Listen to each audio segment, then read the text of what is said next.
তো hello guys, আজ আমি চলে গিয়েছিলাম পিকনিক স্পটের ওই দিকটা।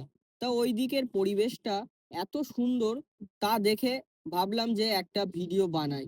কারণ জায়গাটা দেখতে খুব সুন্দর লাগছে, কারণ হালকা গ্রাম গ্রাম পরিবেশ। কিন্তু গ্রাম বললে ভুল হবে, কারণ গ্রামে তো মাটির রাস্তা বা কাঁচা রাস্তা থাকে। এবার তা দেখে আমার খুব ভালো লাগলো। তা আমি দেখতে দেখতে একবার আমার মুখের ভিডিও করি, তো একবার রাস্তার ভিডিও করি। দেখতে খুব সুন্দর লাগছে জায়গাটা। তো দেখতে দেখতে দেখতে দেখতে সোজা চলে আসলাম অরিজিনাল আমাদের এই পরিবেশে। সারাদিন এখানে বাইক গাড়ির হরেন। যাই হোক, দেখতে দেখতে আসবার পথে ভুল করে বাজারের পথে ঢুকে গিয়েছি। বাজারের পথে ঢুকে তো ভাবলাম এখানে খুব জ্যাম হবে, কারণ বাজারের মধ্যে জ্যামই থাকে। তারপরে ভাবলাম যে না, আজ এত ফাঁকা ফাঁকা লাগছে কেন। ও, তারপরে মনে পড়লো যে আজ তো শুক্রবার, কারণ বাজার বন্ধ আছে। তার বেশি দেরি না করে আস্তে আস্তে বাজারের মধ্যে দিয়ে গাড়ি চালাতে চালাতে সোজা চলে আসলাম দোকানে।